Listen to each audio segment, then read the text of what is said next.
turned up on this one, bro. We ain't taking it, these girls get the wins up. Big Miami Dolphins in the building, put the fins up. We ain't taking it, these girls get the wins up. Big Miami Dolphins in the building, put the fins up. Put the fins up. Let me see you put your fins up. Put the fins up. Yeah, get it. Let me see you put your fins up. It's a hot sunny day out in Hard Rock. Ain't nobody coming in to winning, this is our block. All I heard in the off season was hella talk. Then it came time to play ball, now it's 2 o'clock. We ain't scared of anyone, we knock opponents down. All of a sudden Miami the hottest show in town. And everybody wanna be like us. Well, Tyreek got it, leaving everyone in the dust. Yeah, they don't wanna be believers, they thinking that we some phonies. So we had to go and hit them with 70 on them ponies. 2 times undefeated, that's a game plan. If you ain't stand behind a quarterback, you ain't a fan. We got the deep pass run game trifecta. And to a man, now to break a franchise record. We Super Bowl bound, they gon' see the we for real. Some on sniper on that, he got confirmed kill. We ain't taking it, these girls get the wins up. Big Miami Dolphins in the building, put the fins up. We ain't taking it, these girls get the wins up. Big Miami Dolphins in the building, put the fins up. Put the fins up. Let me see you put your fins up. Put the fins up. Get in. Let me see you put your fins up.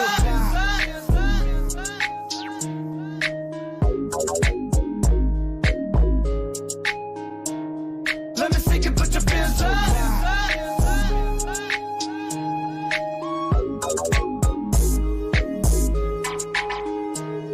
Let me see you put your fins up.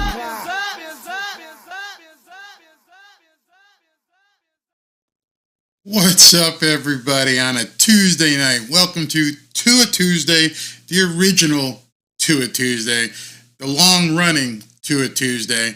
And just want to know how you guys doing today. I've been seeing a lot of just absolutely nutty stuff out there, and I feel like this is like a go-to-church moment or something, that we should probably have a hymnal to start today, to let everybody just get it out of their system. Just a lot of woosah. Just breathe. Dolphins got beat on Sunday. Woosah. I've been seeing some crazy shit. I mean, just crazy stuff talking about the game on Sunday night. And it was bound to happen. So if you didn't see my video earlier, this is going to be a little bit different of a show. What I'm going to do is I'm going to play the video I put up earlier. However, unlike just putting it on YouTube, I'm going to stop, get some comments, answer some questions, and we're going to figure out what exactly is going on with the Miami Dolphins. Yes, they're 5-2, and yes, they're in first place in the AFC East, and yes, there's been all kinds of numbers put up, but let's talk relevancy. Let's talk turkey, if you will. Now, one of the things that I don't want to get into, and the reason why I don't want to get into it, is because there's nothing good can come from it. There is no solution. There's no remedy. I can't talk you off the ledge. I can't do anything for your mental state. After the game on Sunday night ended, I don't know, about 11 or so, my wife and I went over onto the Intercoastal at one of the restaurants / bars over there, had a couple drinks, enjoyed ourselves. Life goes on. No big deal. It was a loss. It doesn't affect your life. You're a fan. That's all you are. You are a fan. You're not on the team. You're not part of the team. We all watch the games concurrently, hopefully, and say, hey, this is fun to watch a football game. But I've seen some people just go off the deep end because of A, they lost, B, the penalties, and C, because of the media. Don't worry about it. If you don't like the media, don't watch. That's all I can say. If you don't like what the media says, don't tune in. Just ignore them, and it won't cause you any stress. If you don't like that the penalties accrued, don't worry about it. There's nothing you can do. To the point where some people are taking things is just way too far. Way too far. I got to see if I can find this so I can put it up. I don't know if people are ready to move on yet. So this was just something that somebody commented that I got to show you. And it's just so indicative of the just craziness of fans. So somebody sent me this earlier today, and he's bitching about the penalties, and he's complaining about the penalties. And what's really interesting here is that he's actually worked himself up, he and others in whatever the Finn Nation is, and how they're attacking the referee and how they're going to go after him personally. And they doxed him basically, and they've got his name and they've got his Facebook page, and they're just destroying him in any way they possibly can to possibly get some retribution. They're making it known that they're upset. They're sending letters to the NFL. They're crying, and for nothing. You can't do anything. All you're doing is causing your own blood pressure to get all worked up. All you're causing is just, you're perpetuating. We're into Tuesday. We're into another week. The team can't even focus on the crap that people are talking about. At this point, you have to begin preparing for the New England Patriots, who will not be a pushover. You saw what they did to Buffalo. I can't look this way. I've got to focus on the New England Patriots. Give it a rest. Let it go. Let it go. It's no big deal. It's over. You're a fan. Stop calling the league. Stop writing letters. Stop getting on the ref's Facebook page and everything else. Stop worrying about what could have been, what had been. There's things that are more important to look at, as far as I'm concerned. If you're looking for tonight to be some sort of bitch session about the referees, you're in the wrong place. If you're looking for this channel to be a bitch session about the referees, you're in the wrong place. I'm not even going to entertain comments about the referees. It doesn't matter today.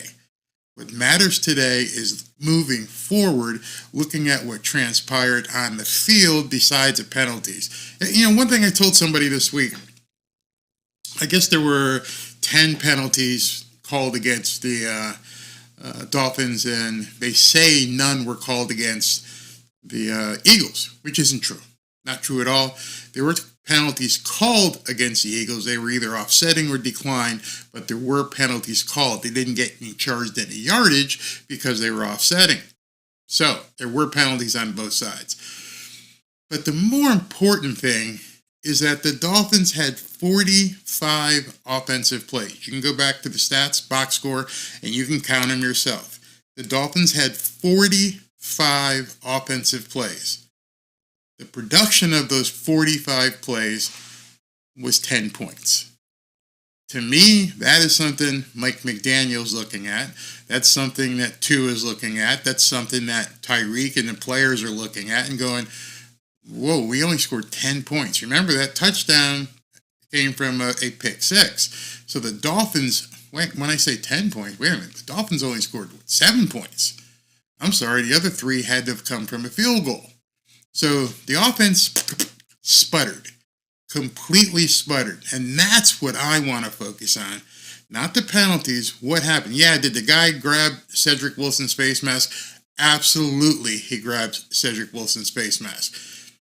Was it the ref's problem that the first play of the game, the Dolphins got delay a game? Nope, wasn't that their problem.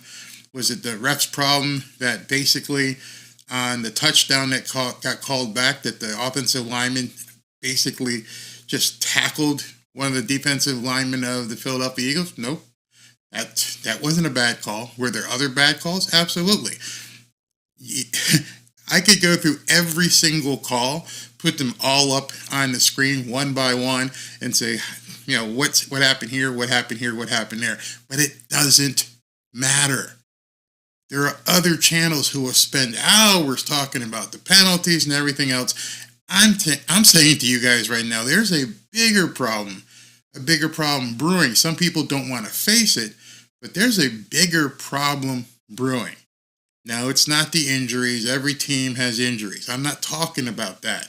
I'm talking about in terms of the offensive production against good defenses. I mean, I've got the stats right here. I'm not going to go through all of them. 45 offensive plays. The offense basically generated 7 points. That to me is the biggest issue. Take away from it what you want and say it would have been more. Well, the Eagles could have scored more. The Eagles could have scored at the end of the game and made it 38-17. They had a pity party and they knelt down for a minute and a half and said, nah, we're not even going to try and score right now. We know we could. We're on the 3-yard line. We know we could get in there. We've shown it all game that we can get 2 or 3 yards, but we're just going to take it easy on you guys. I don't want to rub it in. That's a fact. Penalties, nothing we can do about that. But there's nothing you can do in practice really to prepare for penalties. You can tell the guys don't pass or interfere, but there's nothing to really simulate a penalty being called. There is practice to determine how plays are run and how to get the production level up on those plays. You can't simulate injuries, but then you're not giving enough reps to the starters or the sub-starters who come in should somebody get injured. I heard a lot of people say, well, this wouldn't have happened if Jalen Ramsey was playing or X was playing. Well, maybe you could have stopped the long pass to what's his name, A.J. Brown. Maybe they could have broke that up, possibly. That's possible. We could say that. Again, that's crystal ball stuff. I don't have a crystal ball. But as you're going to see in the video I'm going to show you, I did have somewhat of an inkling of what was going to happen. As much as people get pissed off at me for the stuff I say on video, and there's a lot of them. There's a lot of them who get pissed. There's a good amount more who like what I have to say. And in my 5 keys to the game, damn it if they didn't come out specifically true. Not specifically true in terms of what was needed to win that game. Called it completely, and you're not going to see that elsewhere. You're going to see too many people be fanboys and jump behind things because they're not calling it honestly. They're not calling it as they see it and how it should be, and I tried to line it up for you. I tried to just make it so you could see everything that was about to happen. So as you're sitting here, go ahead and... Come on, show some love and click that like button.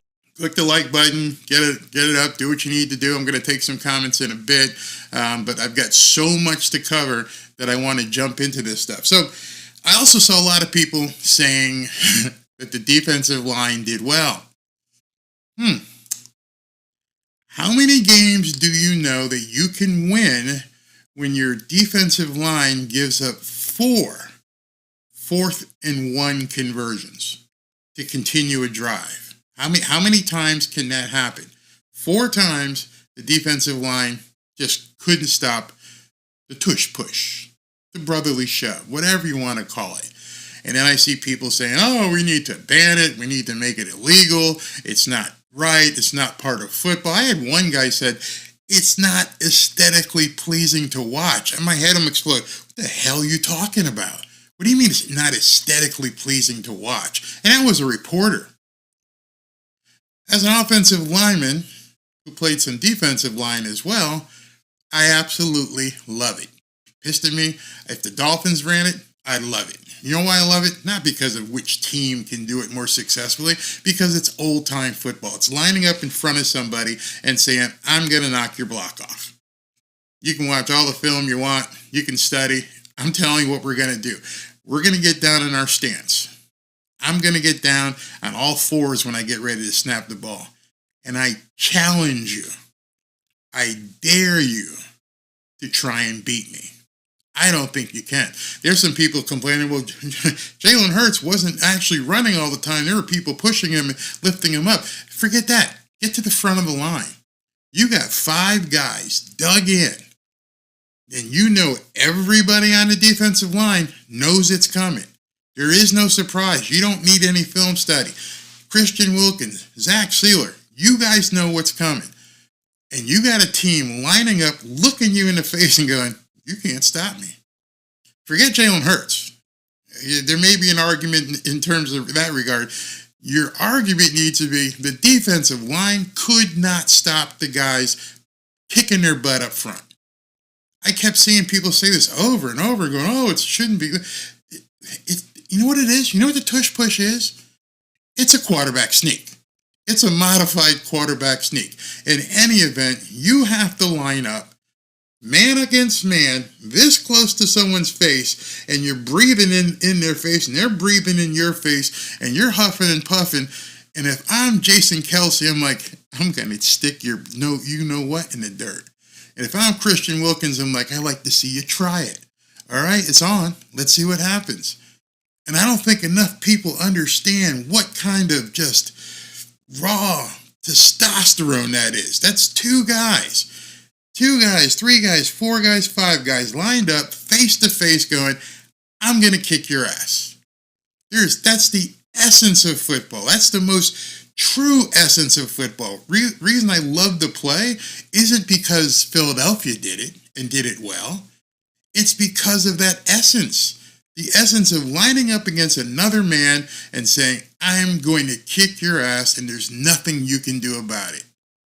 Because all your excuses about the play not being legal, the part that's most legal is 5 guys against 5 guys, and my 5 guys are better, stronger, more heart than your 5 guys. 4 for 4 they went on converting that play. And I'm talking about the quarterback behind the lineman, they don't get to move unless I move you out the way.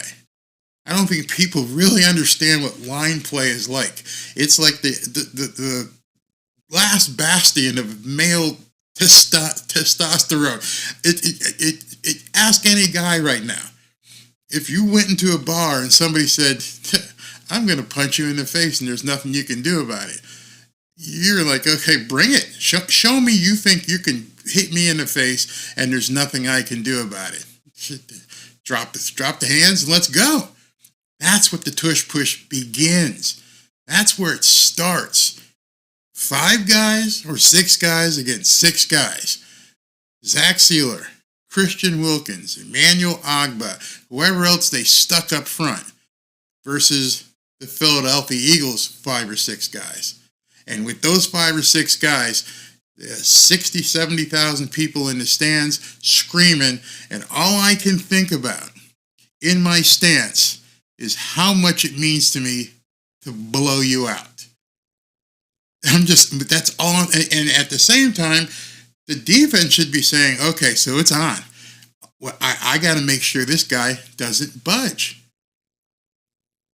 4 out of 4 conversions. Do I love the play? I absolutely love the play because I'm tired. I'm sorry, I'm a little bit old school, but I'm tired of seeing little guys run around and do all this kind of stuff with their 4.29 and then peace out and everything because I can't catch him. I ain't going to catch Tyreek. I'll never catch Tyreek. But I know if I was lined up face-to-face with Tyreek, I'm going to whoop his ass.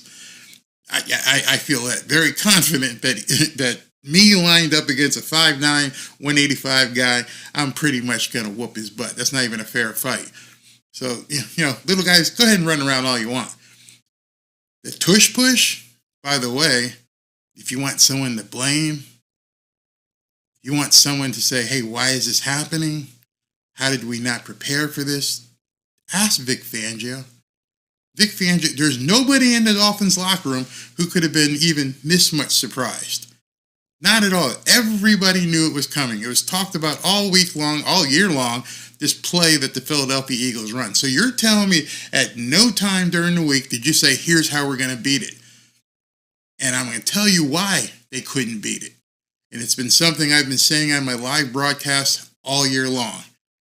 They don't do enough hitting in practice. That's why it's such a hard play to beat.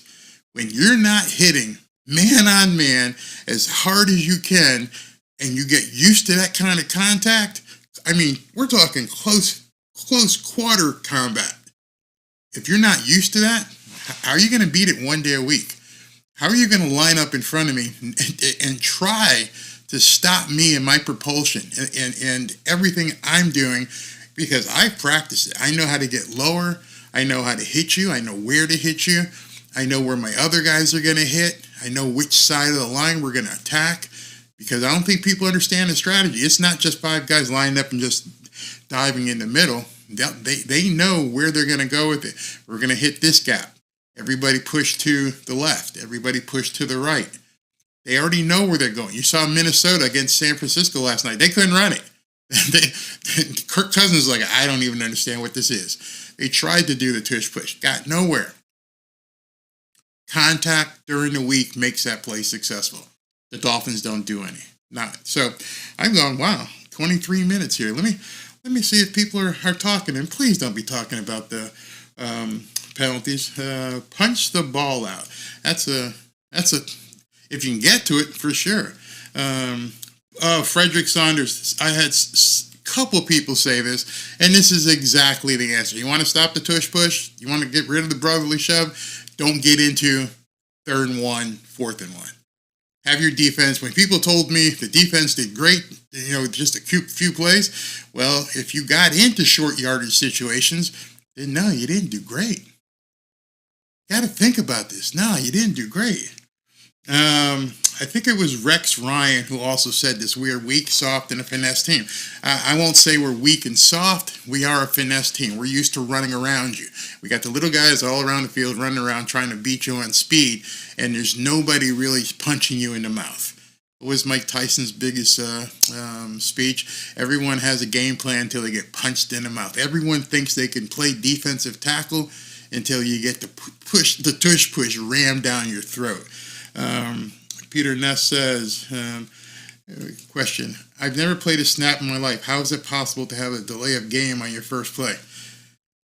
Especially when the first play is more than likely scripted. Nobody talked about that. Thank you for that comment. That's like the first time I've seen somebody talk about it. You're walking out of the tunnel already knowing what your first play is. Already knowing it. All you got to do is just walk on the field, line up, and run it. You got to delay a game. But people don't talk that. This would be so cool. Yeah. Stop the tush push with garlic and bologna breath. Get some pepperoni. Yeah, some anchovies. That would do it. Absolutely. And you know what else is happening down there in that pile? Guys are all over the place. I can tell you about some piles I've been in where people are down there biting and they're bending fingers. It is nasty. You have to have the will to want to take something like that on. I don't think most people would understand it. I don't think people would understand that you get into a pile where there's literally hundreds of pounds of people all meshed together. Hundreds. Remember, each one of these guys is 315, 325 plus. And add that to the other side, 325, 350 pounds plus. And you got thousands of, if not thousands, a lot of damn weight right there in basically a, 5 foot area? Man, it's crazy. And what if they just realize, you do like a Three Stooges thing, like whoop, woo, on Lucy, and just let him do it. Dopey, put some sardines in the jersey. Oh, Vipey, that's funny. Or do like the Lester Hayes thing and put some greasy stuff so they slip over you. But it's just it's just really weird. Stop the what's it say? Stop the tush push, be dirty and cheap like Philly, helmet to helmet, more than one offensive play. This will cause the NFL to ban it. Nope, they ain't going to ban it. They're not going to ban it. I know there's some people who want it. Would you like this? So you want, okay, let me just go on this for a second. You've got some people out there talking about banning the tush push because it's not fair and, it's not what football is supposed to be like. I don't know how many of you guys have played football, but when I played, you had to be set for a second before you could turn upfield. What Tyreek Hill is doing is basically Canadian football. He's coming in motion, he's flying across the field, and he's turning upfield just as the ball is snapped. Where I played, that was called Canadian football. That wasn't American football. You used to have to get in motion, stop, then go. I don't see anybody, even on opposing teams, saying, hey, we need to, do something about this. We need to stop the Tyreek and Waddle and everybody else from being able to hit that wheel route and take off because they're already in full speed. It goes both ways, guys. This thing ain't getting banned. It's definitely not getting banned, so I'd forget about that. Hey, Daniel Millard has this to say, same as Buffalo game, closer tied at half, then the power of the D worked us. Then we had to play catch-up for the rest of the game. So, it's one of those things where a lot of people are saying power versus finesse and, what's actually going on the field. And it's not about calling refs and making threats and doing all that kind of stuff as I adjust my chair again. I think I'm going to have to get a new chair. It's about football. It's about football. It's about knowing what football is all about. And that's what it is. Robert Jarvis. What's this say here? I can't read it. Yeah, we lost. So if the first half we go 6-2 and the second half we go 7-2, that would give us the AFC East 13-4. Now that's not bad to me, but the second half we have to beat the teams that are good. So let me ask you a question. Have you guys ever seen that copy of that interview with Jim Moore or John Moore? Can't remember which one it was. When somebody was in a press conference and they asked him, "So are you guys ready for the playoffs?" And he goes, "Playoffs? Playoffs?" That's how I feel right now. I don't think enough people are realizing you need to stop talking about playoffs. Just get that out of your head right now. In fact, I would tell every guy in the locker room, you need to worry about the upcoming games. Don't even think about playoffs. If you take care of business 1 week at a time, we'll get in the playoffs. We'll get there. But talking about it now, hey, I think we could be 13-4. Huh?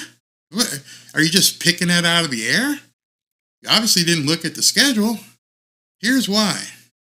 I'd say the next 5 games. This will piss people off too. The next 5 games, the Miami Dolphins could absolutely win every single one of those games. There's not a game in the next 5 that the Miami Dolphins couldn't win, including the Chiefs. They could absolutely win all of those 5 games. The flip side, they could lose all of those 5 games as well. You're talking 13-4. How about you get through the next 5, and then we'll reassess from there. There's no easy way to go about this. And I know there's a lot of fans and people, again, people get pissed off at me and they're like, "Barry, why are you so I'm not negative. I'm probably the most real guy out there. And I tell you as it is. I don't blow smoke up your butt and go, yeah. No, man, this is real life football. And one of the things, well, not the one things, what we're going to talk about tonight is why it is the way it is. And what's funny is this came about because of one of you guys. I had let's see, where is it here? I had someone send me this tweet today. And the tweet was, "My only question is, are defenses catching up to the Shanahan tree of offenses since now the Dolphins, 49ers, and Bengals have looked at times pedestrian?" Have you guys looked at this? Have you guys looked and seen, hey, this stuff worked really well because of the scheme that Mike had put together? And there's a lot of smart defensive coordinators out there, and they're not just going to lay down and let it happen because Dolphins fans want it to happen. They're not just going to say, this is the fastest thing ever, and these guys are so fast, and yada, yada, yada, yada, yada. There's a good chance right now, especially after seeing the Buffalo Bills game and the Philadelphia Eagles game, that defenses may have caught up to the Shanahan offense. Don't take my word for it. You saw what happened last night. You saw, I don't know if you guys, let me take that back. You should have seen what happened last night. The Minnesota Vikings, who I believe are 3-4 now, ended up beating the San Francisco 49ers, who have lost 2 games as well. What did they do? The same thing the Bills did, and the same thing that the Philadelphia Eagles did. They're beginning to figure this out. No more just running roughshod and just doing whatever you want on the field. You're going to have to really, really earn it with the Miami Dolphins offense. They had to evolve. The defenses couldn't let this happen. You're not going to stop Tyreek Hill. Not going to happen. As you saw in the Eagles game, he's going to break free. By the way, the safety in that game got sent packing, and they brought in an all-pro safety because they realized right away, we need to fix the part that didn't work. Dolphins don't seem to do that. They just keep saying, oh, we're going to get this guy. Fans keep saying, we're going to get this guy back. We're going to get that guy back. It was just injuries. And I'm telling you, coaches aren't looking at that. Those are bodies. Those are cogs in the wheel up front. The system at this point is being questioned.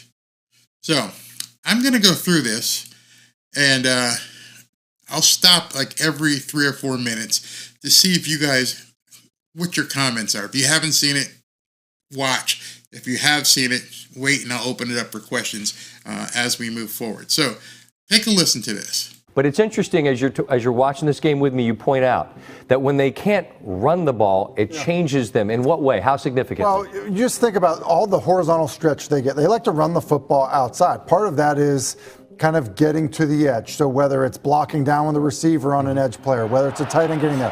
But Hassan Reddick gave them fits. Like Miami ran the football for less than 50 yards in this football game. They've been running it on everybody, and people are scared to death of the speed that they have in the backfield.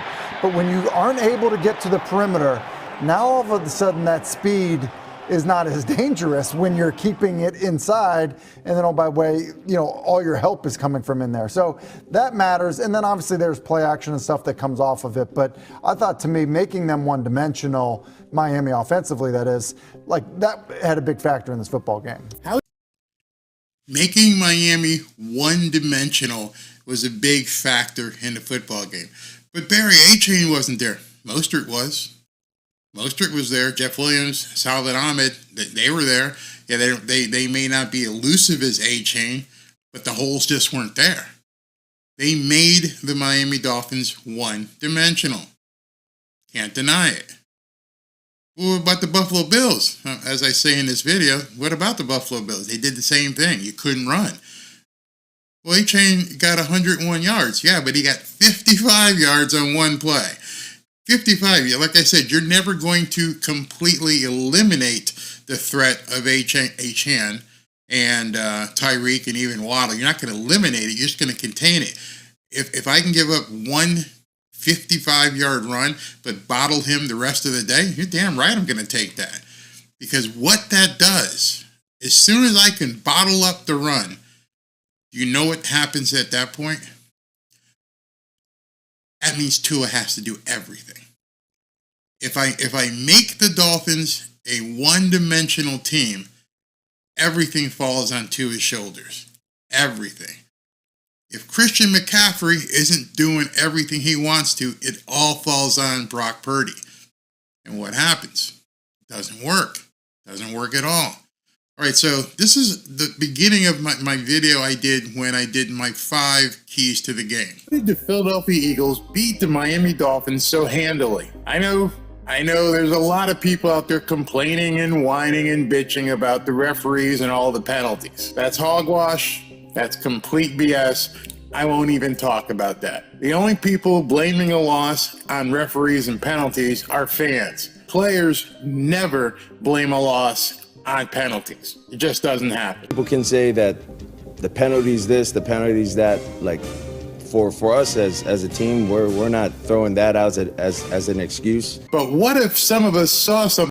So he and the team aren't throwing it out as an excuse. So I had some people earlier who said, and in some other comments said, but Barry, that he can't speak about it. He'll get fined if he talks about it.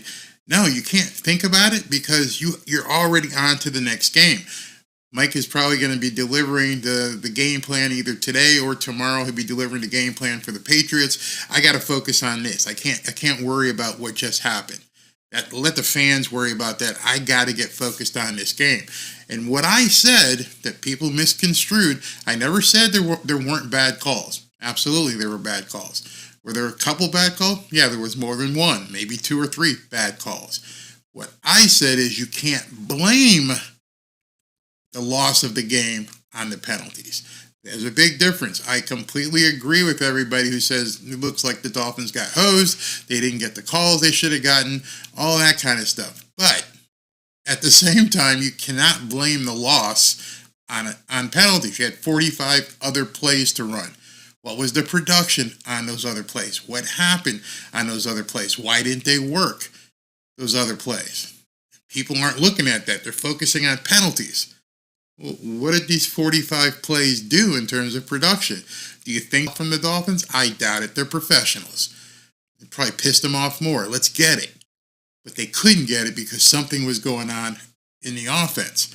And we're going to talk about that. Think about this matchup between the Philadelphia Eagles and the Miami Dolphins, and talked about it in depth before the game was even played. Each week before every single game, I give my keys to the game. And in this particular instance, I nailed it. In my cold open, I included something that Colin Cowherd said, and he nailed it as well. Dolphins at Eagles. I'll take Philly minus 2.5 to win and cover at home. Listen, the offensive line, Lane Johnson's going to play. It's a top 3 offensive line against the weak Miami defensive line. And like I said, some people said, no, it wasn't weak. They did well. And that's why I tried to explain to you about the tush, and brotherly shove. 4 for 4 in terms of converting on that play.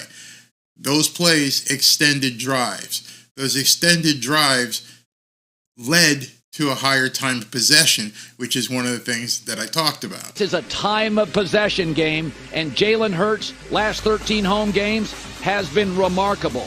32 touchdowns, 6 picks. The Dolphins are a little bit of a speedboat in a mirage. Easiest schedule in the NFL by far. 26th ranked scoring defense. Opposing quarterbacks are getting 99 passer ratings. So what's Jalen Hurts behind that O-line and those weapons and A.J. Brown and Devontae Smith? What's he going to get at home? I don't buy Miami like everybody else. Philadelphia wins 31-24 and controls the game. He said 31-24. Obviously, the final score was 31-17. He was right there. And I know a lot of people think Colin's an idiot. They'll call Colin a clown. But everything he just said there actually happened. Actually happened. No doubt about it. People can't, there's no way you can get away from it. What he just said actually happened. Almost every single thing except for the speedboat in the mirage. I'm not going to call the Dolphins fake Gucci. I think they're definitely real. I think Tyreek is really real. But that being said, what happened actually happened. Let's go. Open, Colin Cowherd said that he mentioned that this game would be based upon time of possession. And it was, as the Philadelphia Eagles dominated time of possession. Can't deny that. 36 minutes, almost 37 to the Dolphins 23. Eagles held the ball for nearly 37 minutes. The Dolphins, just 23. Also in that cold open, Colin Cowherd said that he expected that Jalen Hurts would have a good passer rating.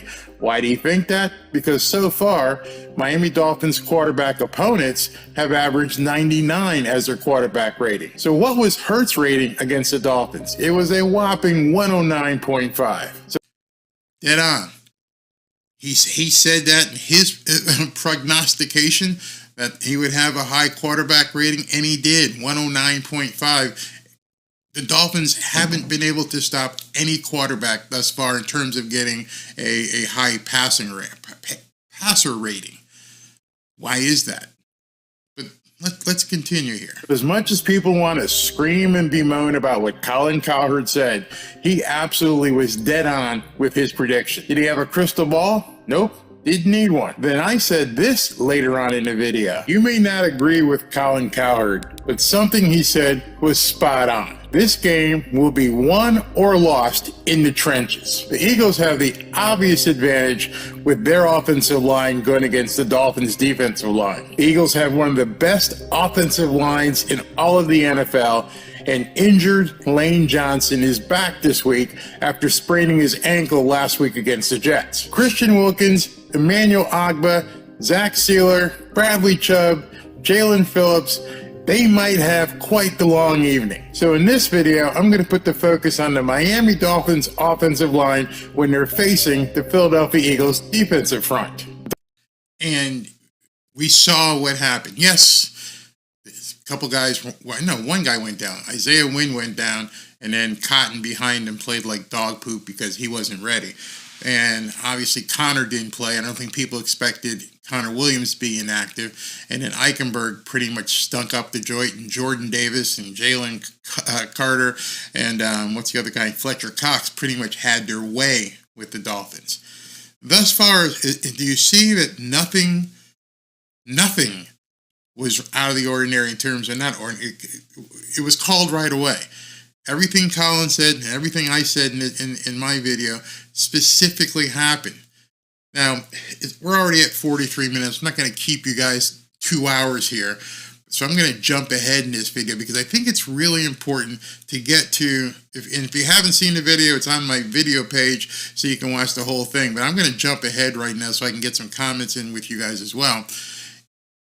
I firmly believe at this point, watching a lot of film, watching other games, watching the Bengals, watching the Rams, watching the 49ers, and I really, really think at this point that the Shanahan scheme is being found out. I don't think it's solved right now because I don't think you can ever solve Tyreek Hill. I don't think you can solve Jalen Waddle. But I'm saying people are beginning to do the Pac-Man and going, I think we can do something here. I think we can stop this team. And the Buffalo Bills and the Philadelphia Eagles have figured out. So there's one thing I said in this video that I kind of went long on it and was talking about it. But what's really important for you guys to understand is what the Shanahan offense is built on. This pissed off some people earlier. The Shanahan offense, from their Shanahan playbook, it actually says this offense is designed, and I quote, to make average quarterbacks look good and to make good quarterbacks look great. You can decide which of those two Tua is in, but in this system, Brock Purdy, any other guys have been put in this system, and you can decide which ones are average turning good and which ones are good turning great. I'm not going to go there. But what I'm saying is in this system, there's a couple things that are really important in terms of understanding where the defenses now can begin to focus. So I want you to see this. Let me skip ahead here. Okay. Okay, so listen to this real quick. Main fixtures McDaniel brought from his time in San Francisco was the use of zone blocking running schemes, which is focused on the offensive line moving in unison to create lateral displacement as opposed to blocking a specific player. Yes, you have seen that. Let's continue down here as it gets more important. This is the really important part that I'd like you to really focus in on, and we can talk about this before I go to basically the dessert, I call it. Probably the part of all of this that I want you to concentrate on, pre-snap motion. Part of the evolution of the Shanahan offense has been the use of pre-snap motion, which can help create better blocking angles in the running game and reveal the defense's coverage in the passing game. I want you to really focus on that from what you're about to see. The entire motion, the deception that they're running out there is completely designed to reveal the defensive's coverage in the passing game. Last season, the 49ers ranked first in their use of pre-snap motion. The Dolphins were also top 5 in the use of pre-snap motion, but it has increased significantly under McDaniel. According to ESPN, Miami has used pre-snap motion on 75% of his plays this season. This was last year, which leads the NFL. Second is the 49ers at 71%. I'm pretty sure it's even higher this year. All right, so you're a defensive coordinator. I want you to put on a different hat right now. You're not a fan, you're a defensive coordinator. And you know, positive, there's no doubt, that the essence of this offense is based upon pre-snap motion. The pre-snap motion of all these guys running around doing all kinds of crap is designed for one thing. It's almost like a pendulum. It's almost like the little thing here. It's to make the guys on defense look at this and have no idea what's happening. Should I follow this guy? Should I mirror him? Where's Tyreek going? Where's what? There's so many moving parts. That's how this offense is designed. It's designed on deception.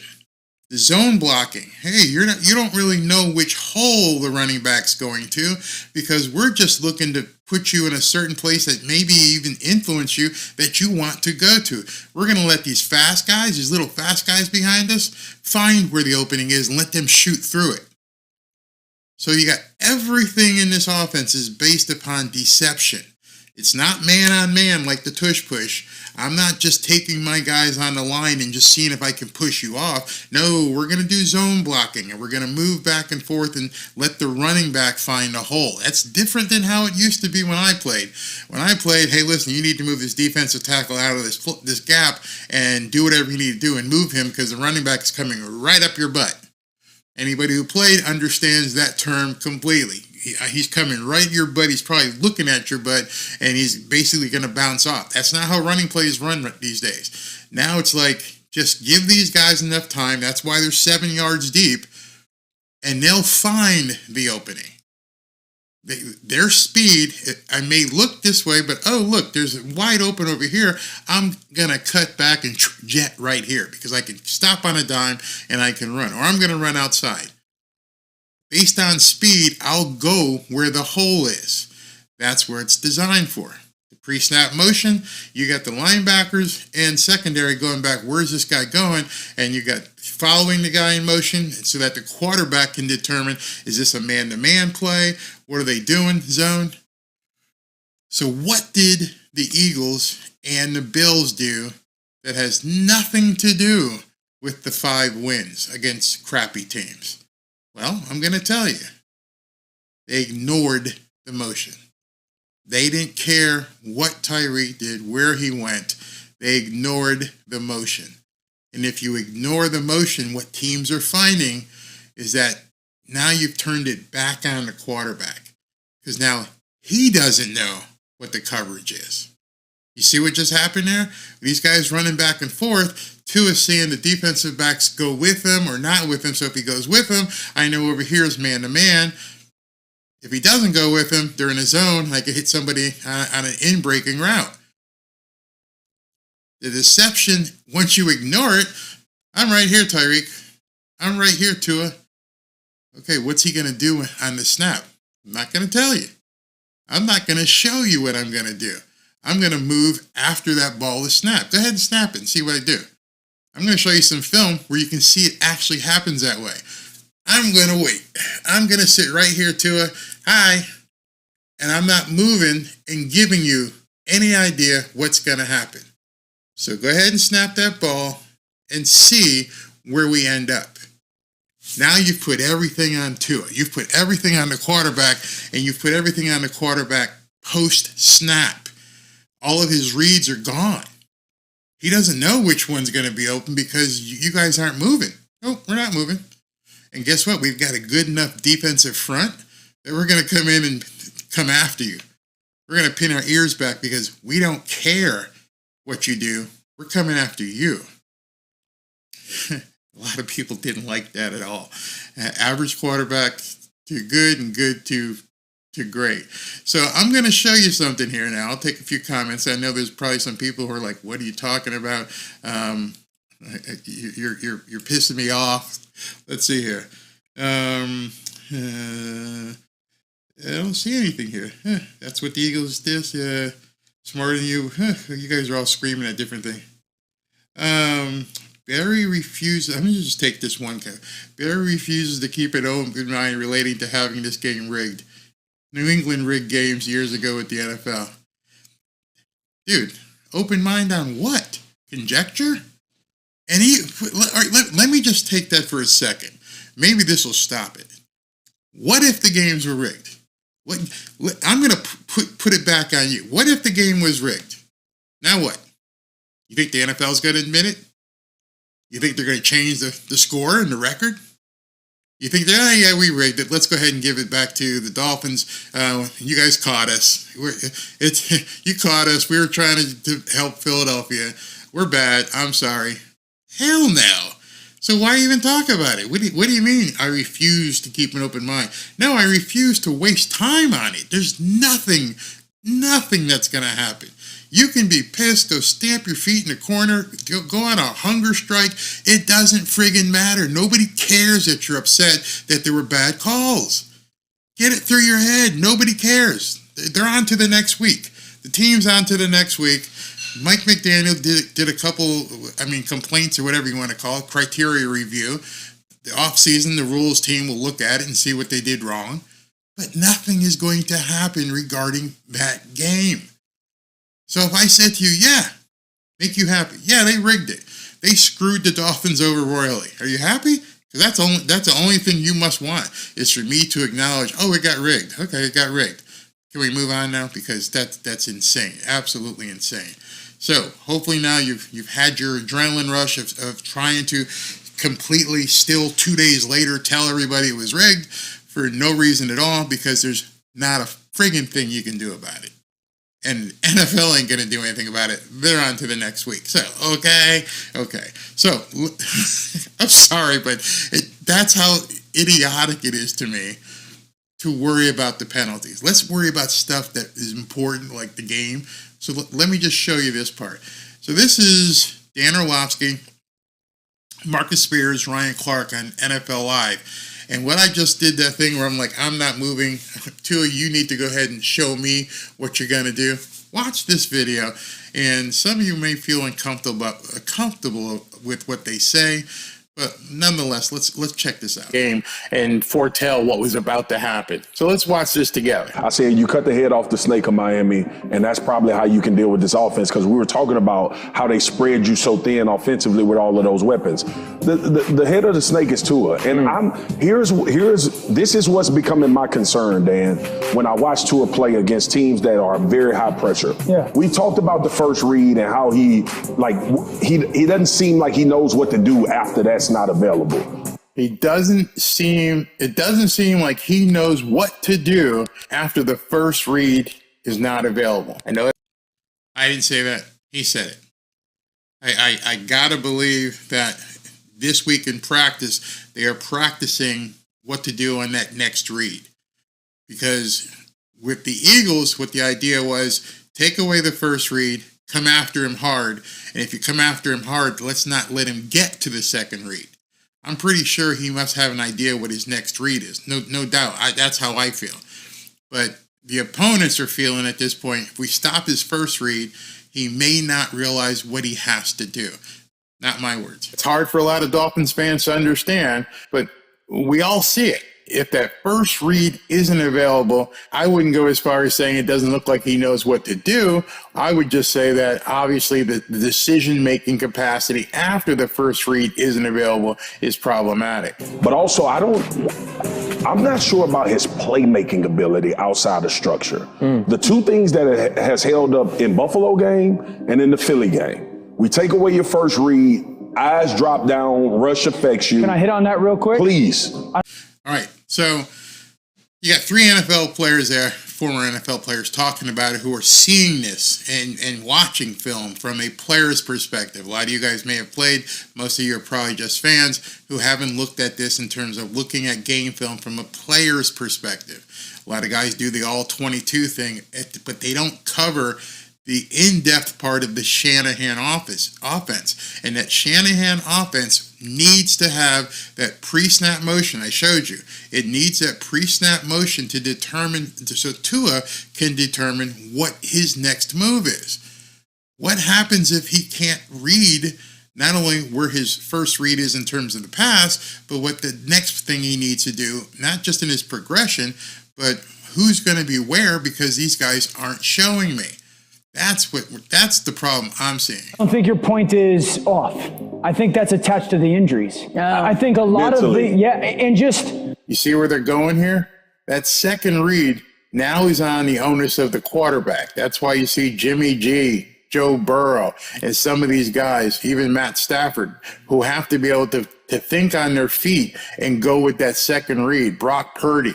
And if that second read dictates you have to run, you get off your ass and run. Tua is not going to do that because he's also thinking injury. All right, so there's a comment here that is really, really good comment. How does the defense know who the first read is? They don't. They are looking at Tua and watching what he is determined to be the first read. So if Tua opens up and says, I'm going to go here, but he's actually looking off somebody so he can come back, what they're saying is that first read might be here, it might be on this side, but when he comes back, we'll take that away from him. Now, if my defense is playing the way they should be, if they're with Jalen Carter and Fletcher Cox and what's the other guy's name, Jordan Davis, against a shitty offensive line, we're not going to give him the time to find that second and third read. I'm sure Tua knows what his read is. The defense is whichever one you pick, you better go with. And we got to hope as a defense that we're in the right place. So the defense in advance doesn't know what his first read is. But what they're saying is, whatever you choose as your first read, we're not going to give you a second or third. That's the whole idea. So understand the difference there. It's all on Tua. All falls on Tua. And Mike McDaniel to a certain extent. Okay.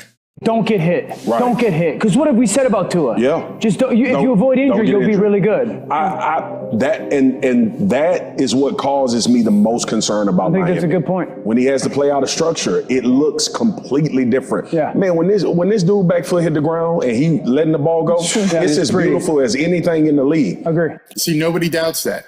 If Tua can get set and he can find his receiver, we've seen it. He can deliver with no question. Exactly. So when he hit Tyreek on that bomb, yeah, he was able to set his feet, and he saw where Tyreek was going. He had beaten the coverage. He threw a beautiful ball, 6 points. Like I said, you're not going to stop Tyreek. You're not going to stop Achane. You're not going to stop Mostert. You just have to limit them to their opportunities and make that window smaller. Tyreek scored a big touchdown, dropped another one. Those opportunities don't come all the time. And when the Buffalo Bills game and the Eagles game, both of those games, Tyreek essentially, other than those big plays, was taken out of the game.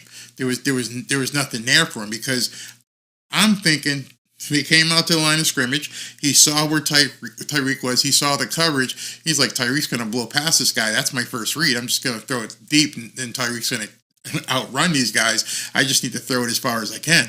Great sign.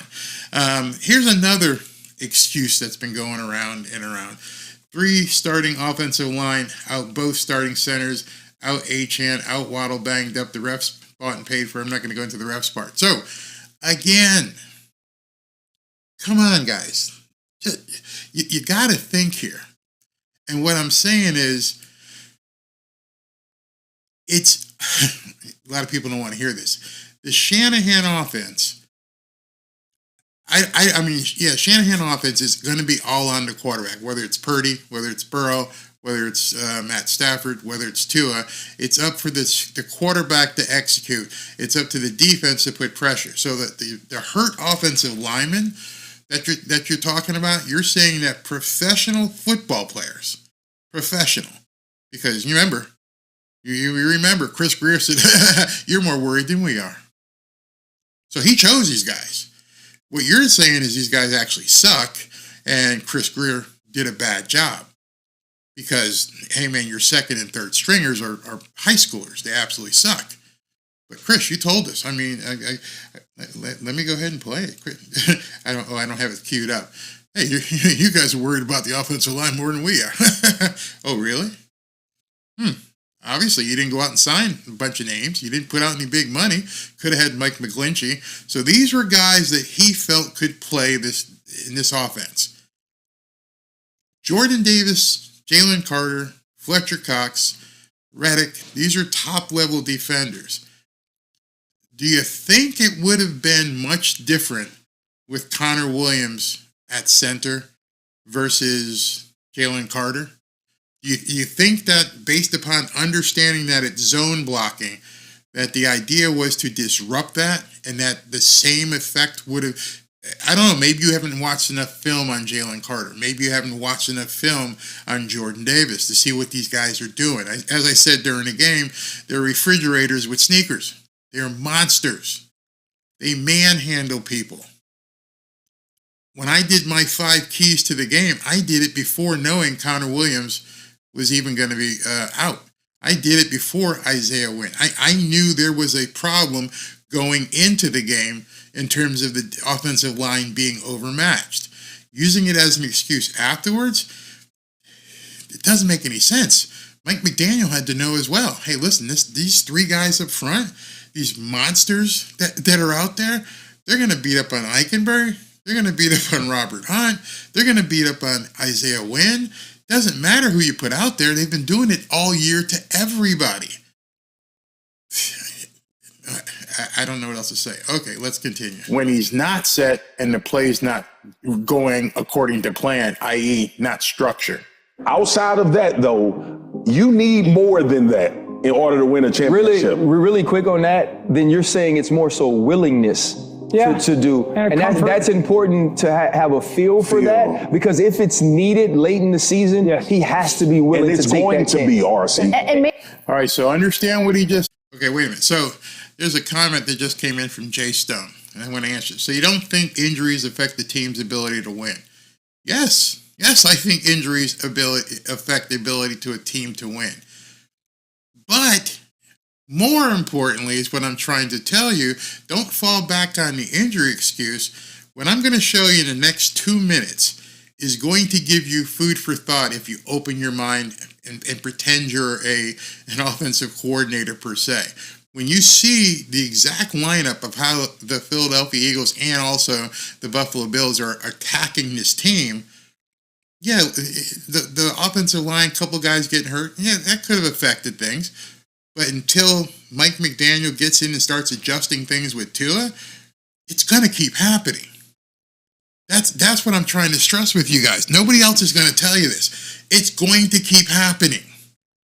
It wasn't a matter of fact that the previous schedule was based on shitty opponents. One of the parts I didn't play tonight, you can see it in the entire video, it wasn't strength of schedule that's a problem. It's problematic because of the personnel. In order to stop the Miami Dolphins, and I'm going to tell you exactly what I said in the thing, you need to be able to have a better time of possession, which both the Bills and the Eagles did. You have to be able to basically seize on opportunities when they present themselves. Both the Bills and Eagles were capable of that. You have to have the personnel. You have to have the personnel available to stop the run and put pressure on the pass. That's the stuff that's causing a problem for some of these playoff caliber teams. The other teams, they don't have the people. Not about their record, it's they don't have the people. There's no personnel to put that kind of pressure onto it. Go back and look at the stats. Just go back and look at the stats and see how many sacks happened before the Buffalo Bills game. And people are like, oh, this is the best offensive line in the world. They're keeping everybody out. No, the other teams didn't have the personnel. They played the Bills. What happens? 4.5 sacks. They played the Eagles. What happens? 4.5 sacks. It's the personnel and then all the other stuff behind it. The Jets, I won't go through that part in my video. The Jets could be a formidable opponent, but they won't be. Not in my mind. They won't be because, yes, on defense, they can bring the same kind of pressure as the Eagles. They don't have the ability to score like the Eagles and Bills. Unless Zach Wilson turns a new leaf, they're not going to score 31, 34, 35 points. Just not going to happen. He's just not that way. Neither will the Pats. I don't think the Pats can score 35, 40 points with, Mac Jones. So let me get to this part about the defense. You're gonna love this. Said there, and I'm not the only one who saw that. I'm not the only one who's looked at film. You don't hear this with other YouTubers. They'll never tell you this. But if the willingness to run isn't there, that's a huge key for defensive coordinators. Just go ahead, pin your ears back, go after him, ignore other stuff because we're going to dare him to run. We don't think he wants to take that on. He's not going to leave the pocket, and if he does, he's not the same quarterback. That can't be denied. 2 games we just saw. What were the 2 games? Mobile quarterbacks. Josh Allen, Jalen Hurts. Both of them can, if I have to get out of here, I'm going to make something happen. You're going to see that with Dak. You're going to definitely see it with Mahomes. You're definitely going to see it with, who else is down there? Lamar Jackson. You see what I'm saying? Start looking ahead and model these teams and go, okay, what works against the Dolphins defense? Even if Jalen Ramsey and X are back there. Big, mobile quarterbacks. Big mobile quarterbacks who can, it's breaking down. I don't see anybody. I'm going to take off. And I don't see anybody. I'm going to take off. Tua can't do that or won't do that. Not his fault. He's got hurt. He's had a concussion. I'm sure Mike said, hey, man, back off on the running. He may have had the will to do it at one point, and he'll do it if he has to. We've seen him take off on a couple scampers. He doesn't have that kind of speed.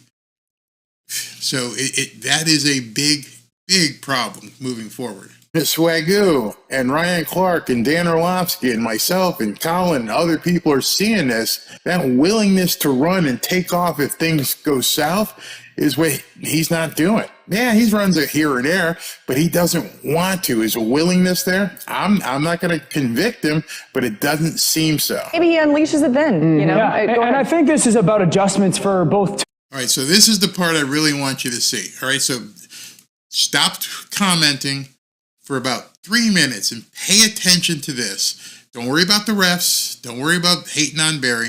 Watch this specifically, and you'll understand what I mean by taking away or disregarding the pre-snap motion. This was so important. And Mike McDaniel. This is the second game we've seen a defensive coordinator. Last night it was Sean Desai for the Philadelphia Eagles have a great plan. The plan was to not kind of interact or adjust off of the motions that we're going to see. Now watch this. This is critical to what I said earlier about how important pre-snap motion is to the Miami Dolphins, is to the Shanahan scheme. What happens if you take away or you ignore pre-snap motion? Watch this. So 21 personnel, 2 backs, 1 tight end, okay? Now the Eagles, I love this. They decided to play base defense. That means 5 defensive linemen for the Now that 5th defensive lineman, you see this guy down here, that's a defensive end out in the slot. That's a defensive end out in the slot there. 2 linebackers. Both those guys, or those 3 guys in the middle, Marcus, you see them covering the guards in the center. Yes, now the motion comes. What do? This is Josh Sweat at the slot. He's going to hit the slot right away at the line of scrimmage. I love what they do here. Inside linebacker, where the Eagle logo is, you get depth. Sweat, you get width. No one's reacting to the motion. They're just making sure to take away the throw and the lateral. Sweat out in space. Tyreek Hill catches it 8 yards behind the line of scrimmage. That's for no gain. Okay, did you get that? No reaction to the motion, not giving Tua anything to look at. We're just going to sit here and just watch you do your whatever you're doing, running around back there, Tyreek Hill, and we're going to make you tell us where you're going to go. Somebody earlier asked me, how does the defense know? They're going to wait for Tua to tell them, because we're not going to show you if we're in a man or a zone. We're going to just stay here and watch your guys run around back there. We're not chasing these rabbits. Screw the rabbits. Not going to chase them. Let them go wherever they want. We'll deal with them when they get to the point of attack. That's what they did. Next play.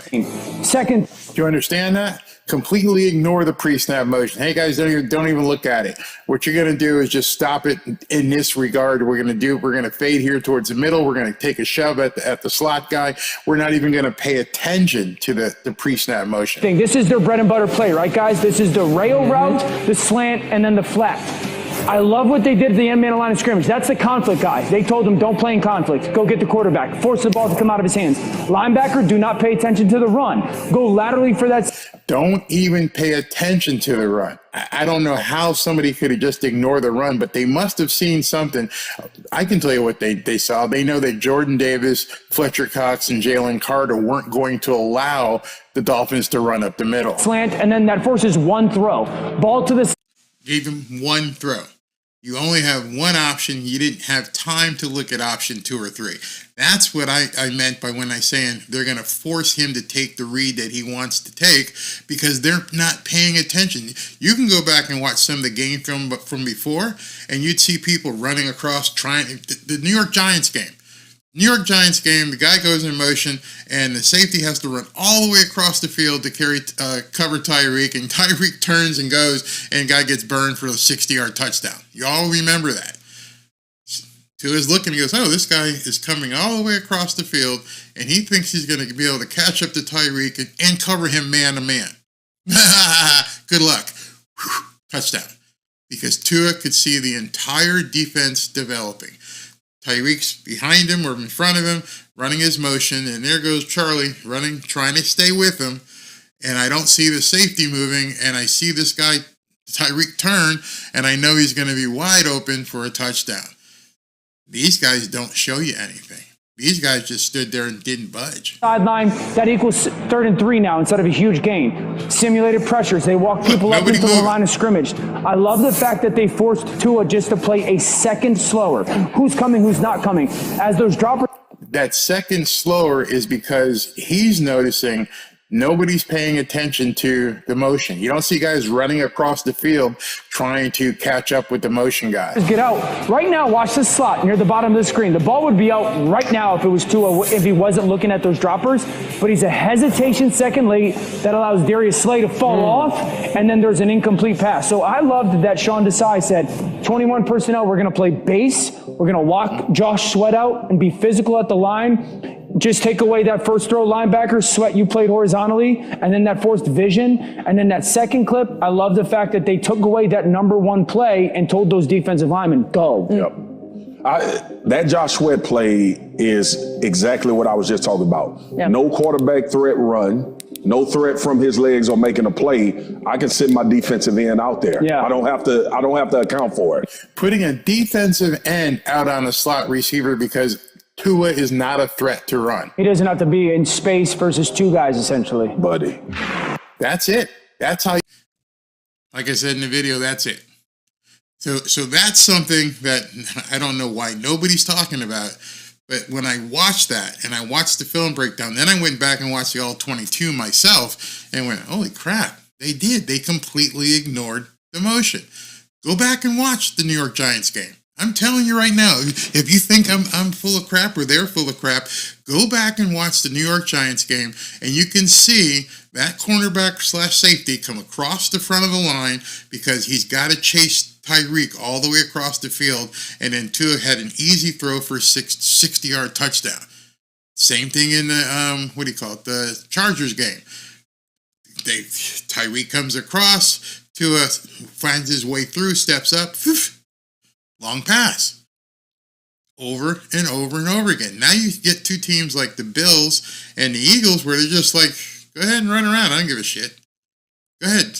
Go on this side. We're not going to tell you. You're going to tell us. We're going to watch you, and we're going to make sure that my 4 guys or 5 guys up front can put enough pressure on you where you're not going to run. And we also know you're not going to be able to hand it off because, we've got these big guys up front. Our linebackers are stationary. They're not running after people. So we're going to challenge you, Tua and Mike McDaniel, to beat us, and we're going to make you dictate to us what the coverage is. That's what I try to impart on people today. That's what I'm trying to impart upon you today. Forget the friggin' penalties. Forget the injuries. There's a bigger problem here that Mike McDaniel is going to have to solve. And that bigger problem is based upon people understanding and having a plan for the Shanahan offense. Don't focus on the offensive lineman not being there. Don't focus on the penalty. Focus on, hey, have they figured this out? Have they figured out this offense at this point? Because for the first 5 games against shitty teams, it was pretty easy. We're just throwing the long balls. May happen again this week against the Patriots. Who knows? But playoff caliber teams that have the personnel, who now have 2 game films, and they also have the game film of Minnesota. Yeah, Pittsburgh. Pittsburgh beat the Rams, and Minnesota beat the 49ers. You got to follow the tendency of the league, not just, the Dolphins are fantastic. Tua is great. Hold on, man. Everything is a scheme. Everything is based upon what the defense gives you and what you can take from the defense.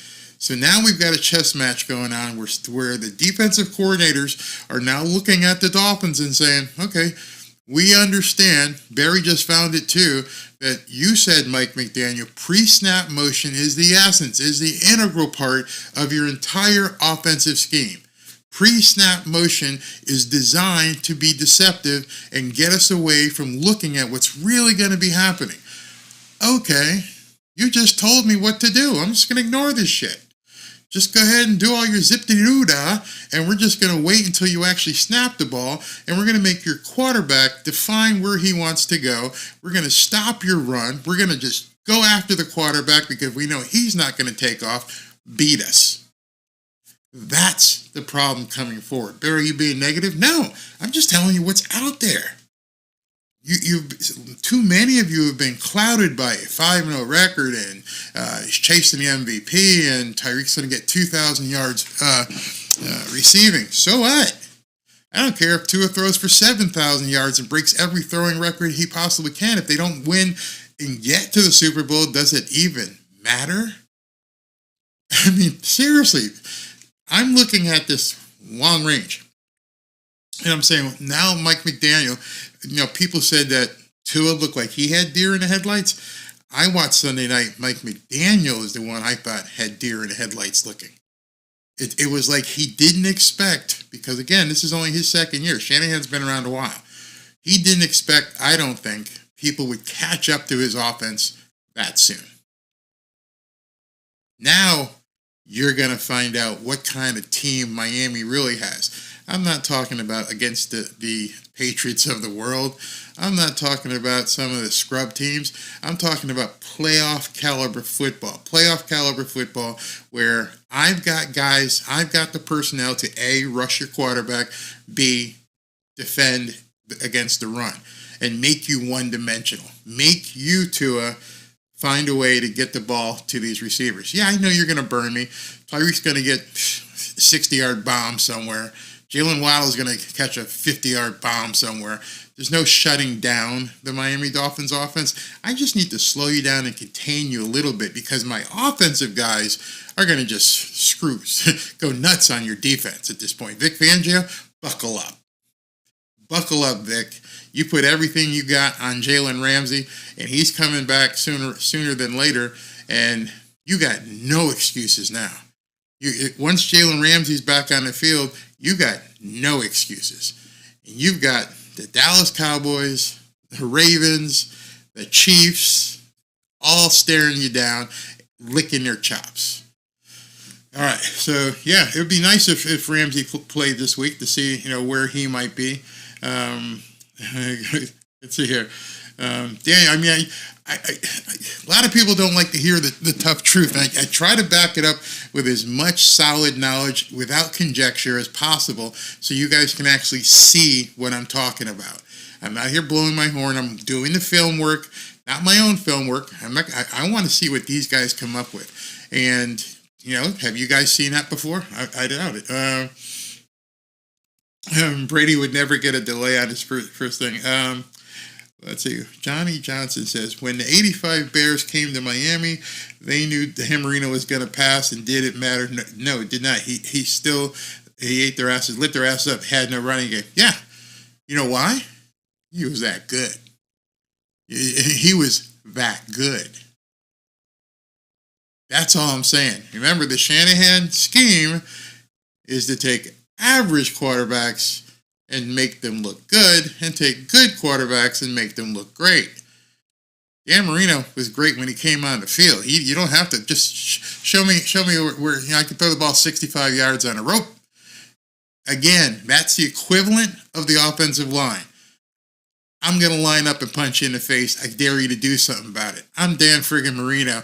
I'm going to line up here and throw the ball all over the field, and I dare you to stop me. This year's Dolphins don't have that kind of power. Dan Marino.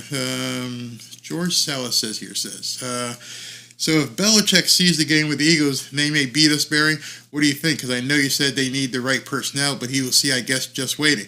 All right, so again, need the right personnel. I believe that Matthew Judon, who's their edge rusher, he's not there. So they don't have the firepower, I don't think, on the defensive line to threaten the way the Eagles, the Chiefs, the Cowboys, Micah Parsons gives me nightmares.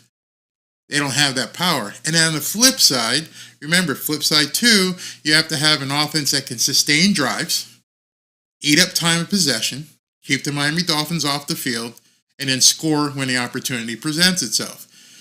With the tush push, they went 4 for 4 to keep extending drives. It kept the Dolphins off the field. That's the best defense. Keep that high-powered offense off the field, and then you score when you have the opportunity. Mac Jones? I ain't feeling it for Mac. I don't think Mac can play like, what's his face? Josh Allen and Jalen Hurts. Well, he did very good against the Bills, but if they have turned him, if Bill O'Brien has turned things around, which we'll see, that would be very interesting. But I don't think they have the firepower on defense that you need to stop it. Jermaine says, what? Last year when Herbert was shitting the bed, all I heard people say was his O-line is bad, but Tua doesn't get the benefit when let blah, blah, blah, blah. Jermaine, I've been talking for an hour and 23 minutes. I guess you didn't understand what I'm saying. It's not talking about the offensive line, and I'm definitely not blaming Tua. What you're saying is that people are blaming Tua. There's no benefit of a doubt. There is no benefit of a doubt. You've seen it in 2 games in a row. They take away the first read. What's the second read? And can you deliver on the second read? It's not blaming Tua. That's the offense. The offense was designed to feature pre-snap motion. If that motion is ignored, are you blaming Tua for that? No, that's a coaching thing. Hey, coach, I'm running the plays that you designed. These guys ain't paying any attention. They're just keying on me. That's not a blame game. You guys are looking for reasons to justify teams stopping Miami, and it's not because of Tua. It's in spite of Tua. As even Marcus Spears said there, if Tua gets his feet planted and he got the time to throw it, he's going to throw it. He can make the pass. Nobody's doubting that. What we're saying is that defenses at this point may have figured out the Shanahan scheme and are defending it accordingly and taking away the first read and not giving Tua time to get to the second read. That's what I'm saying. Mac Jones says, Faxbury, number ranked offense in rushing and passing didn't live up to 2 rankings. Nope. Because those number 1 rankings were done against teams with lacking personnel. Teams that didn't have the capacity, not because of the schedule, but didn't have the personnel to stop the Miami Dolphins. And I'll close with that, but maybe I'll go ahead and download it. But go look at the Giants game and see for yourself. See this guy run across the field trying to chase Tyreek Hill. I can't even imagine. I could never keep up with Tyreek Hill. I could not imagine having to chase Tyreek Hill 40 yards across the field and then turn up and have to chase him another 50. Not going to happen. The personnel wasn't there. They did not have the personnel to defeat the Miami Dolphins. Just wasn't there. You run up against 2 teams that do, who are playoff caliber, that's where your issue is. Now, today is the 24th. The trading deadline goes to the 31st. I would almost guarantee we're going to see some sort of moves by the Miami Dolphins. They got to get somebody. They got to get a linebacker. They have to. I mean, it just doesn't seem like they could do anything else. Bill Belichick knows how to make adjustments on the snap of a finger. Dolphins can't do that except Bill Belichick, unless Mac Jones has morphed, doesn't have the offense to strike quickly. Although they went the entire length of the field on the Buffalo Bills to win that game with Mike friggin' Gesicki. So, I don't know, maybe it took him this long to get comfortable. And now Mac Jones is, we'll find out very quickly. We'll find out on Sunday. But I don't think they have the horses. That's the thing. I don't think they have the horses to stay with the Miami Dolphins. Let's see. CCO, you're crazy. Okay, this is where you're not getting me. Every key to the game that Barry is talking is the same with every team. Control the line of scrimmage, you will control the time and position and win the game plan. Simple. It's not with every team. That's what I'm trying to tell you. Guys, you have to have the personnel in order to do that. The 5 games that the Miami Dolphins won pretty easily, the opponent didn't have the personnel. What you guys can do is go back after this and start looking ahead. Hey, what teams have the personnel? What teams do that might be a good homework study. Miami Dolphins schedule. I want you guys to see something, and you can see it yourself, and then basically play around with it and come up with what you can come up with in terms of what do you think. All right, so let me put this up on the screen before we close here. Let me get it. Boom. All right, here's the Miami Dolphins schedule for the rest of the year here. Okay, we've got the Patriots on the 29th. I don't think they have the horses. I don't think they have the personnel unless I said Mac Jones has changed. Then the Dolphins against the Chiefs. They obviously have the personnel. No doubt about it. Then they have the Raiders. The Raiders are a complete mess. Look for a blowout there, probably 40-6 or something. It's very easy to look. Raiders don't have the personnel on offense or defense. Jets, personnel on defense, not the personnel thus far on offense. The Commanders, that's going to be an easy win. You could pretty much forecast it. Titans, seems like they're trading away everybody. I think that's an easy win. See how easy this is? Jets again, we'll know more after the first one. Then you got the Cowboys, absolutely, they have the personnel. You got the Ravens, absolutely have the personnel. And then you got Bills, absolutely have the personnel. You see how you can look at that pretty quick? You can pretty much eliminate, where things are and who might even, be the teams that could trip up. So you got 5 games: Patriots, Chiefs, Raiders, Jets, and Commanders. Then you've got the big 3 at the end: the Cowboys, the Ravens, and the Dolphins. And the Bills. I'm sorry, are the Dolphins. So understand what I'm saying there. It's about the personnel. That's what I'm saying. It's the personnel. Those other teams, Commanders, Commanders, Titans, nah. Raiders, nah. Those 3 victories, easy. In order for the Dolphins to lose those 3 games, something really, really, really, really bad has to happen. No way. The Raiders are a complete train wreck. Just complete train wreck. Commanders, they're not looking bad, but they won't be any real competition. The Titans, I think the Titans have thrown in the towel for next year. So that's what I'm saying. All right. So anyway, guys, is the Fangio? Okay, I'm going to take one more thing here. Thank you, guys. Please, if you leave, go ahead and take show some like love button. And click that like button. All right, please answer this. Is Fangio's defense getting better? Did it look better? I know a lot of people thought it got better, but was it really better? And I'll go back to the entire defense. When I mean the entire defense is, I'm going to go back to the tush push, brotherly shove, whatever word you want to use, and they were 4 for 4. I don't even know how many of those drives they actually scored on, but they were 4 for 4 on 4th down. I cannot give a defense credit for being better if you get your ass kicked on 4th down 4 times out of 4 times they try to run it. That tells me you were overmatched. That tells me you were manhandled. And you just allowed them to extend drives. You allowed them, put it this way, one of them, I don't know if you saw the other video I did or seen it from somewhere else, but it was 4th and 1 from their own 26-yard line. 4th and 1 from their own 25 or 26-yard line. This will answer your question.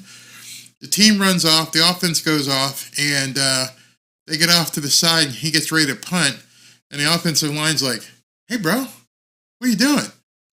Nick Sirianni goes, I'm stupid. Get back out there and kick their ass. On their own 26-yard line, they go for it on 4th and 1 and get it. Did the defense improve? Hell no. Hell no, because they had a couple sacks and they rushed. Anytime you give up 4 4th and 1s, 3rd and 2s, anytime you do that, you're telling me you are not as tough as your opponent. So, no, he's got a long way to go to show me that. When somebody can go off the field on 4th and 1 on their own 26 and go, "No, we should punt it. Screw it. Let's go ahead and shove it down their face." To me, nobody's really asked me. If people say, "Hey, Barry, when did the game turn?" Right there. When it's 4th and 26, and 4th and 1 on their own 26-yard line, and you got them to punt, you're going to get the ball. And the coach goes, wait a second. What am I? This is the Dolphins we're talking about. Get your asses back out there and kick some butt. He literally said that to his team. Go look at the interview with Jason Kelsey. I did a video with it about the tush push. He literally said that. They came off the field. They had been stopped. 4th and 1 on his own 26 in an NFL game. And he goes, what am I doing? This is stupid. You can't stop us. That's when the game turned in my mind. When you can basically reach into the heart of your opponent and pull their still beating heart out of their chest and just squeeze it. It's 4th and 1. I thought about punting, and then I went, it's the Dolphins. Why would I punt from my own 26 when I can just ram it down your throat? Did you guys catch that? That doesn't happen in the NFL. 4th and 1 from your own 26, and people are saying the Dolphins' defense improved? Go look at any team and tell me from that deep in your own end on a 4th and 1, how many coaches would have the balls to call that play? How many? Your team goes, oh yeah, let's it's the Dolphins, dude. Let's get back out there. Okay, steamroll them. No, the defense did improve. You get letting Fangio off the hook. 4th and 1 from your own 26. That the fact that he even thought to go for it, never mind that they did it. The fact that he thought to go for it is enough of an embarrassment that people aren't talking about. As a former offensive lineman, sometimes nose guard on the other side, the fact that you went for it in that situation, none of the reporters on the beat are talking about it. They're not questioning Fangio. They're not questioning the heart of the guys up front. When every single one of them should have said, what the hell were you guys thinking when they turned around and said, we're not punting. This is the Dolphins. Get out there and stomp on these fish. What went through your heart? What went through your mind as a man when they just decided to go for it? Hey, Vic, what were you thinking when they turned around and came back on the field? Maybe call a timeout and get your guys pumped up. Oh, you can't. You're up in the air-conditioned booth. Right then, I would have been, hey, timeout. I would have had my guys over to the sideline. Hey, listen, he's looking to embarrass you right here. How many of you guys looked at that game and went, oh man, we're getting embarrassed? Why didn't you understand that they were getting embarrassed? They were rubbing their face in it at that point. Why didn't you get that and understand as you're watching the games, like, are they really just going to turn around and go for it? Are they not going to even respect this defense whatsoever? Oh, wait a minute, timeout, man. Hey, understand what's about to happen here. You're on national television, worldwide audience on NBC, and this coach is telling everybody who's watching that you guys are pansies and he's going to run it down your throat. Your kids are watching, your wife's watching. Stand up and show us what kind of men you are. Pancaked. That's when this game was lost in my mind. Right then and there, when my guys got up to the line of scrimmage and beat your guys on a 4th and 1 from his own 26. That's it. I knew right then it was over. I told people who watched the screen, it's an embarrassment.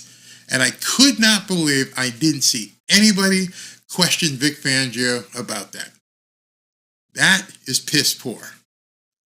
Man, they must have some good snacks up in the booth of that vending machine. Yeah, see, that's why I think the defensive coordinator needs to be on the field. You need to just grab someone's face mask and say, don't you let them do this to you. Don't you let them run it up your ass with your family watching on national TV. I don't care if they do this tush push. You better get your ass back out there and stop this. Like, go. Nope, didn't happen. Got run over on your own 26-yard line. Game over, as far as I was concerned. At that point, they knew they had your still beating heart in their hands. They destroyed your will. You were done. You're done. Mic drop, heart drop. That's when I got pissed. You can tell I was pissed. As a lineman, I'm like, oh, hell no. Oh, hell no. You just didn't turn around, come back on the field, and run it up my ass. Yep, I did. And then guess what? At the end of the game, when I could have ran it up your ass again, oh, just wave the white flag. I know you've had enough. No, dude, score on me. I want you to right now make it 38. I do it again. Show me you can run over me. No, we're just going to kneel down. Not worth it. Not worth it. You're not worth us getting hurt. We've already won the game. No, the defense didn't get better. I'm sorry for the, the emotional outbreak there, but I understand breaking someone's will. I've broken enough guys' will to understand what that means, and I've had my will broken. Have to admit that. There's been people I've lined up against who beat that shit out of me, and I'm like, oh my God, did that just happen, man? Did that just happen? I'm coming for you next time. It didn't happen with the Dolphins. Didn't happen with them. Yeah, Mudbone. You know this. I know this. Everybody knows it. 93% success rate. You think Mike and Vic would have said, hey, listen, here's what we're going to do. We're going to put cinder blocks in our helmets or something. We're going to do something so this shit doesn't happen. Nope, you got run over. I'll tell you what, that rugby move the Eagles are using is not unstoppable. That play is problematic. The injuries, and that coach is risking his best O-liners every time you use it. Actually, you should watch the interview with Jason Kelce and what he says about that. And he says, point blank, he goes, it's not easy. There's no way it's easy. It hurts. It really hurts. And if you've ever been inside of an offensive line that has had to dug out and root out and rat out some defensive linemen, you know it's not a pleasant feeling. It hurts until you actually do it. Then you're like, whew, we just beat him up again. And then all of a sudden, that adrenaline, but it hurts. I mean, it's a down and dirty, beat your ass type of play. Vic Fangio's got to go. No chance. It's crazy. Wow, Rob, thank you so much. Thank you very much. The Sunday night officials were the worst I've ever seen in my life. Complete BS. Yeah, we might have had opportunities to get it, but the refs stiffed us. Yep, okay.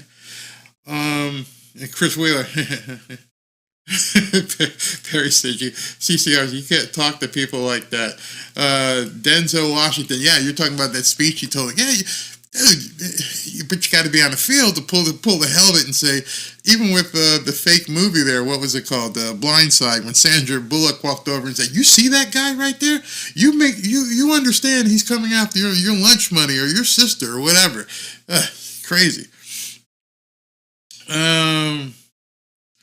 Officiating, you don't have to cover Waddle. What is this thing? You don't have to cover Waddle or Tyreek when you can break through and the O-line and pressure Tua. Tua is a high-performance sports car that requires heavy protection. Yeah, I could see that.